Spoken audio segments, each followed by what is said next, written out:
महाराष्ट्र के औरंगाबाद में दो गुटों के बीच मामूली विवाद ने सांप्रदायिक रंग अख्तियार कर लिया। बीती रात सैकड़ों युवक औरंगाबाद शहर की सड़कों पर पत्थरबाजी करते नजर आए। क्या घर, क्या दुकानें और क्या गाड़ियां, हर जगह सिर्फ आग ही आग। हिंसा में दो लोगों की मौत की भी जानकारी मिली है। हिंसा में हुई आगजनी के बाद बड़ी मात्रा में नुकसान भी हुए हैं। इस हिंसा में कई पुलिस अधिकारी और कर्मचारी भी जख्मी हुए हैं। उपद्रवी भीड़ से निपटने के लिए भारी मात्रा में पुलिस और अर्धसैनिक बलों की तैनाती कर दी गई है। हालात अब पूरी तरह से नियंत्रण में है। जो पथराव हो रहा था वो पूरी तरह से अभी बंद हो गया है और हमारे सब सीनियर ऑफिसर्स औरंगाबाद में है। इलाके में लगभग पिछले 3 दिनों से गतिरोध जारी था। ऐसे में सवाल ये उठता है कि स्टेट इंटेलिजेंस और पुलिस को इसकी भनक तक क्यों नहीं लग पाई। वीडियो जर्नलिस्ट अनिल शिंदे के साथ शैलेंद्र सिंह, न्यूज नेशन, मुंबई। कर्नाटक विधानसभा चुनाव के लिए शांतिपूर्वक मतदान हुआ संपन्न।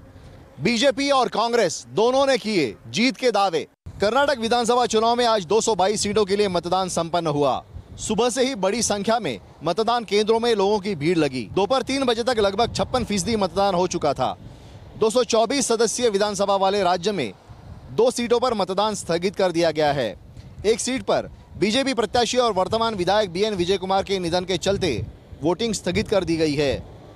बीजेपी के मुख्यमंत्री पद के उम्मीदवार बीएस येदियुरप्पा ने शिमोगा के शिकरपुर पोलिंग स्टेशन पर वोट डाला, तो वर्तमान मुख्यमंत्री सिद्धरामैया ने चामुंडेश्वरी में अपना वोट डाला।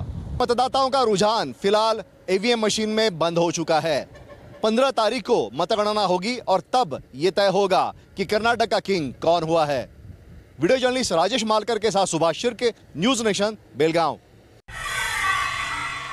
नेपाल के 2 दिवसीय दौरे पर गए प्रधानमंत्री नरेंद्र मोदी ने आज नेपाल के प्रसिद्ध पशुपतिनाथ मंदिर में पूजा अर्चना की। 4 साल में प्रधानमंत्री नरेंद्र मोदी की ये तीसरी नेपाल यात्रा है। नेपाल यात्रा के दूसरे दिन आज प्रधानमंत्री नरेंद्र मोदी ने पशुपतिनाथ मंदिर में पूजा अर्चना की। इससे पहले प्रधानमंत्री नरेंद्र मोदी ने मुक्तिनाथ मंदिर में भी पूजा की। मोदी ने विजिटर्स बुक में लिखा कि ये उनका सौभाग्य है कि उनको यहाँ आने का अवसर मिला। भारत अपने पड़ोसी मुल्कों के साथ अपने संबंधों को सुधारने पर लगातार बल देता रहा है। हाल के दिनों में नेपाल का झुकाव चीन की तरफ बढ़ा है, इसलिए इस यात्रा के कई महत्वपूर्ण मायने निकाले जा सकते हैं। कांग्रेस पार्टी ने प्रधानमंत्री नरेंद्र मोदी के नेपाल दौरे पर कई सवाल खड़े किए हैं। कांग्रेस ने आरोप लगाया है कि प्रधानमंत्री मोदी की ये यात्रा कर्नाटक विधानसभा चुनाव को प्रभावित करने के लिए की गई है। वीडियो जर्नलिस्ट कमल किशोर के साथ रविकांत राय, न्यूज नेशन। भारत और नेपाल के रिश्तों को और कैसे मजबूती प्रदान की जाए, इस बात के लिए ऐतिहासिक बस सेवा का शुभारंभ कल जनकपुर धाम से प्रधानमंत्री नरेंद्र मोदी और नेपाल के प्रधानमंत्री ने हरी झंडी दिखा कर किया था। और आज ये बस अयोध्या जन्मभूमि भगवान राम के यहाँ जब पहुंची तो सीएम योगी आदित्यनाथ ने खुद उसकी अगुवाई की और सभी अतिथियों का स्वागत किया। करीब 30 यात्रियों को लेकर यह बस शनिवार सुबह करीब 9 बजे अयोध्या के रामकथा पार्क पहुंची। इस दौरान कार्यक्रम को संबोधित करते हुए मुख्यमंत्री योगी आदित्यनाथ ने कहा कि भारत नेपाल के संबंधों को माननीय प्रधानमंत्री जी ने नया आयाम दिया है। अयोध्या में सीएम योगी आदित्यनाथ ने अपने उद्बोधन में जनकपुर और अयोध्या के लोगों को एक और सौगात देने की बात कही। उन्होंने कहा कि शीघ्र ही जनकपुर और अयोध्या का जो सड़क निर्माण है उसको बेहतर किया जाएगा, ताकि 10 घंटे का जो सफर है वो तीर्थयात्री मात्र 6 या 7 घंटे में पूरा कर सके। वीडियो जर्नलिस्ट सैफ अली के साथ अयोध्या से विनीत दुबे, न्यूज नेशन। कश्मीर के पुलवामा में आज सुबह तड़के सुरक्षा बलों और आतंकियों के बीच हुए एनकाउंटर में सीआरपीएफ का एक जवान शहीद हो गया, जबकि इसी एनकाउंटर में एक स्थानीय नागरिक भी घायल हो गया। आतंकियों और सुरक्षा बलों के बीच ये एनकाउंटर पुलवामा के बरग्राम इलाके में हुआ। सुरक्षा बलों को इलाके में आतंकियों के मौजूद होने की खुफिया जानकारी मिली थी, जिसके बाद सुरक्षा बलों द्वारा पूरे इलाके को घेर लिया गया।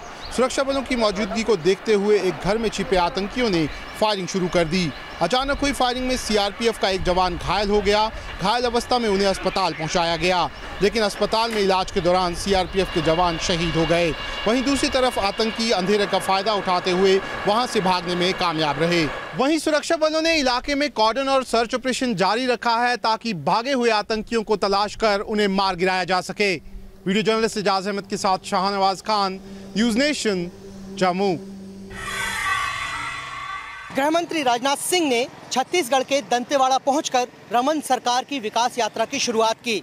इससे पहले राजनाथ ने छत्तीसगढ़ के मुख्यमंत्री रमन सिंह के साथ दंतेश्वरी मंदिर में पूजा अर्चना करके राज्य के लोगों की खुशहाली की कामना की। राजनाथ सिंह ने छत्तीसगढ़ के नक्सल प्रभावित इलाके दंतेवाड़ा पहुंचकर रमन सरकार की विकास यात्रा की शुरुआत की। राजनाथ सिंह ने इस मौके पर ये कहा कि नक्सलवाद इस इलाके की सबसे बड़ी समस्या है और इसे उखाड़ फेंकने के लिए केंद्र से लेकर राज्य सरकार तक जमकर काम कर रही है। गृह मंत्री राजनाथ सिंह ने जिस विकास यात्रा को हरी झंडी दिखाकर रवाना किया है, उसमें सीएम रमन सिंह गांव-गांव पहुंचकर छत्तीसगढ़ के लोगों से सीधा संवाद करेंगे और उनकी समस्याओं को सुनेंगे। सियासी साल में रमन इस तरह की विकास यात्रा पहले भी निकालते रहे हैं। वीडियो जर्नलिस्ट हिमांशु के साथ Neeraj Srivastava, News Nation, Bhopal. RJD के राष्ट्रीय अध्यक्ष लालू यादव के बेटे तेज प्रताप यादव की आज शादी है। सुबह से ही राजनेताओं के आने का दौर चल रहा है, साथ ही घर के अंदर और बाहर खुशियों का और नाच गाने का माहौल बना हुआ है। पटना में पूर्व मुख्यमंत्री राबड़ी देवी के आवास 10 सर्कुलर रोड पर सुबह से रौनक बनी हुई है। घर को पूरी तरह से सजाया गया है। सजावट में खास है नींबू मिर्चे का इस्तेमाल। कहा जा रहा है घर को किसी की नज़र न लगे इस बार, इसलिए सजावट खास की गई है। लालू यादव से मिलने वाले लोगों का तांता सुबह से ही लगा हुआ है। तमाम राजनेता पहुंच रहे हैं, कार्यकर्ता पहुंच रहे हैं, सभी लालू यादव को बधाई दे रहे हैं। चूँकि लालू यादव पेरोल पे बाहर निकले हैं, ऐसे में इस वक्त लालू यादव के घर में रहने से माहौल ज़्यादा बेहतर है। वो जेल में रहे और कुछ दिनों के लिए वो बाहर आए हैं, तो उनको भी इस बहाने मिलने का मौका मिला हमारे तरफ से। शादी और शादी का माहौल तो एक बात होती है, मगर इन राजनीतिक शादी के मायने भी बहुत होते हैं, क्योंकि नज़रें मेज़बान और मेहमान दोनों पर होती है। सो लालू यादव के बेटे की शादी आज, मगर राजनीतिक चर्चा आने वाले दिनों में चलती रहेगी। विजय सचंद्र के साथ Rajneesh Sinha, News Nation, Patna. Maharashtra police के super cop IPS Himanshu Roy को पूरे राजकीय सम्मान के साथ दी गई अंतिम विदाई। इस दौरान शमशान भूमि में राज्य के कई बड़े नेता और अधिकारी मौजूद रहे। महाराष्ट्र पुलिस के additional director general Himanshu Roy की आत्महत्या की खबर से हर कोई हैरान है। उनके डॉक्टरों की माने तो रॉय अपने कैंसर से लड़ने में काफ़ी हद तक कामयाब हो गए थे और वो इस बीमारी को पछाड़कर बाहर भी आ रहे थे। लेकिन किसी ने नहीं सोचा था कितने साल बीमारी से लड़ने के बाद हिमांशु रॉय इस तरह टूट जाएंगे और इस दुनिया को अलविदा कह देंगे। कैंसर जैसी बीमारी होने के बाद भी हिमांशु रॉय अपने फिटनेस का पूरा ख्याल रखते थे। इतना ही नहीं, वो कैंसर के मरीजों का मनोबल बढ़ाने के लिए लेक्चर्स भी लेते थे। लेकिन किसी ने नहीं सोचा था कि जो दूसरों को हिम्मत दे रहे थे वो खुद अपनी हिम्मत इस तरह से हार जाएंगे। वीडियो जर्नलिस्ट अनिल शिंदे के साथ पंकज मिश्रा, न्यूज़ नेशन, मुंबई।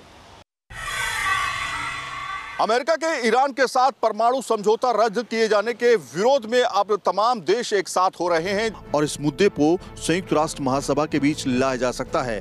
इस मामले पर रूस के राष्ट्रपति और जर्मन चांसलर मार्केल ने पहले ही फोन पे बात की और इस समझौते को कायम रखने पर अपनी प्रतिबद्धता जताई। इस मामले पर ईरान के साथ सहयोगी देश लगातार दबाव बनाते जा रहे हैं कि अमेरिका इस फैसले को वापस ले और इस मामले को आने वाले समय में संयुक्त राष्ट्र महासभा में भी चर्चा के लिए लाया जा सकता है। जर्नलिस्ट चेतन शर्मा के साथ सैयद आमिर हुसैन, न्यूज़ नेशन, दिल्ली।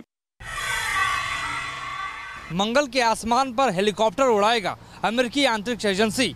2020 तक भेजने की तैयारी। नासा 2020 तक मंगल की सतह पर अगली पीढ़ी का रोवर तैनात करना चाहती है। इसी दिशा में नासा ने मंगल की सतह पर एक रोवर्स को भेजा है। अब नासा मंगल की धरती पर एक छोटा हेलीकॉप्टर उड़ाने की रणनीति में लगा हुआ है। ये हेलीकॉप्टर रिमोट कंट्रोल से संचालित किया जाएगा। इसका वजन करीब 4 पाउंड के बराबर है। ये हेलीकॉप्टर पतले ब्लेड के सहारे उड़ान भरता है। नासा का ये एक महत्वपूर्ण प्रोजेक्ट है जिसको लेकर वैज्ञानिकों में उत्साह दिखाई दे रहा है। वीडियो जर्नलिस्ट नवीन चौहान के साथ मोहित राज दुबे, न्यूज़ नेशन, दिल्ली।